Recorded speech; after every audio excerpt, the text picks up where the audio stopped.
Hello and welcome to the variation revision video from scienceworksheets.co.uk. Please like, subscribe and comment to support the channel. Variation means the differences in characteristics between the individuals of the same species. So for example, humans have different heights, eye colours and blood groups. Plants may have different leaf sizes or flower colours. Variation is due to genetic differences, so inheriting different genes, environmental causes, developing in different environments, or a mixture of genetic and environmental causes. Genetic causes. These are caused by the genes you inherit from your parents. Examples would include eye colour, blood group, genetic disorders. There is usually a lot of genetic variation within a population. Environmental causes. These are caused by conditions around you. Examples: diet affects weight, sun exposure affects skin colour, education affects language skills. Combination of both. Most characteristics are influenced by both genes and the environment. Examples include height, which is controlled by your genes and nutrition. Your body mass or weight is controlled by the genes and diet, along with exercise. How our genome can determine our phenotype. The genome is all the genetic material, so DNA, in an organism. The phenotype is the observable characteristics of the organism. The genome and its interaction with the environment influence the development of the phenotype. So in this case, our phenotype characteristic, which is height, will depend on the genes that we inherit and also on the amount of protein that we eat within our diet. Mutations and variation. A mutation is a random change in the DNA-based sequence. Mutations happen all the time, so they occur continuously. Most mutations have no effect. That's approximately 85% of the time. Some mutations change the phenotype slightly, approximately 14% of the time, and very few mutations cause a new phenotype. This would be about 1%. Mutations and evolution. Mutations sometimes create a new phenotype, so that is a new characteristic. If the environment changes, a mutation may give an organism an advantageous characteristic.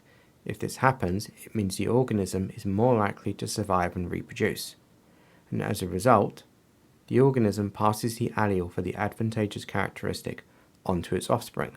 So more individuals in the population inherit this allele for the advantageous characteristic, and over time, the mutation becomes more common, and this can cause a rapid change in the species. So as a summary, a mutation will give rise to a new phenotype that may provide an environmental advantage. If this is the case, the individuals are more likely to survive and reproduce, passing on the allele for the advantageous characteristic, and so the characteristic becomes more common within the population. A real-life example. The peppered moth shows how variation can lead to changes in a species.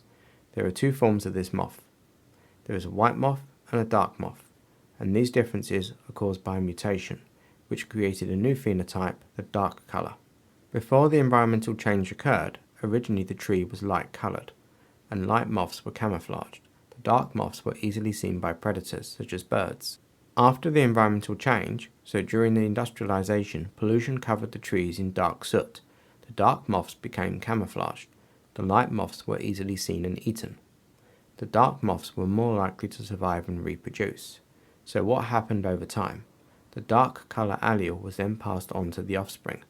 More moths in the population became dark, and the population changed over time. And this is an example of natural selection. Key point: a mutation created variation, and when the environment changed, the advantageous phenotype became more common in the population. Variation can be described in two ways: continuous and discontinuous. So discontinuous variation shows distinct categories. There are no intermediate values. It is usually controlled by genes only, in most cases a single gene. An example would be human blood group, and data can be represented by a bar chart. Continuous variation shows a range of values between two extremes.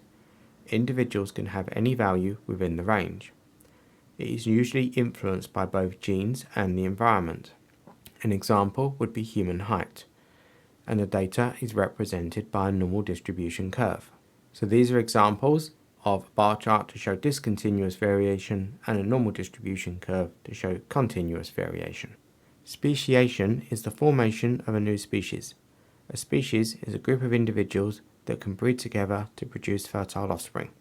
Variation within a population means that some individuals are better adapted to their environment. These individuals are more likely to survive and reproduce. Over many generations, these changes can accumulate, and if populations become so different they can no longer interbreed, a new species is formed. And this process is called speciation. Thank you for watching. See our revision notes, the link is in the description.